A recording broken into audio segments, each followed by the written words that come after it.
গ্রামে যে আমরা কত ফ্রি খাবার খাই আপনাদের শহরের মানুষের সেটার ধারণাই নাই। আসসালামু আলাইকুম প্রিয় বন্ধুরা, কেমন আছো তোমরা? আলহামদুলিল্লাহ আমিও ভালো আছি। আজকে তোমাদের সাথে শেয়ার করবো এই কচি কচি শাকগুলো আমি কিভাবে রান্না করলাম। পুরো ভিডিওটা দেখতে হলে অবশ্যই লাইক কমেন্ট অ্যান্ড শেয়ার করে পাশে থাকতে হবে। আর হ্যাঁ, অবশ্যই সাবস্ক্রাইব করে পাশে থাকতে হবে। শাকগুলোকে ধুয়ে বেছে কেটে নিয়েছি, সেগুলো আর দেখালাম না। সাথে পেঁয়াজ মরিচ রসুনও কেটে নিয়েছি। এই পর্যায়ে কড়াইতে শাকগুলো দিয়ে দেব। আর হ্যাঁ, শাকগুলো দেওয়ার পর অবশ্যই পরিমাণ মতো পানিও দেব। আর এর আগে দিয়ে দিলাম পেঁয়াজ মরিচ, অনেক করে দিবেন তাহলে খেতে ভালো লাগবে। রসুনগুলো দিয়েছি অনেকগুলো। কচু শাক খেলে যাদের গলা চুলকায় তাদেরকে বলবো যে ঝালটা একটু বেশি দিবেন। তার সাথে 2-1 টুকরা লেবুর রস দিয়ে দিবেন, দেখবেন যে গলাটা আর চুলকাচ্ছে না। শাক পেঁয়াজ মরিচ রসুন সব যখন একেবারে সিদ্ধ হয়ে যাবে তখন খুব ভালোভাবে এগুলি ঘোটাঘুটি করতে হবে।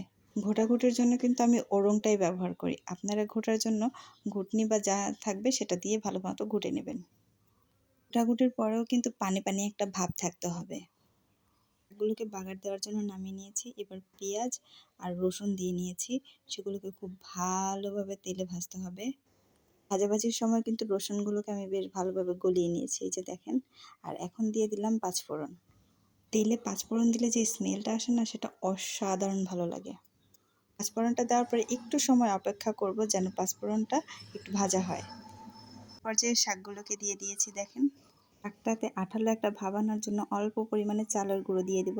চালের গুঁড়ো দেওয়ার পরে খুব একটা রান্নার প্রয়োজন নয়, লবণটা দেখে নামিয়ে নেবেন। অনেক ধন্যবাদ ভিডিওটা দেখার জন্য।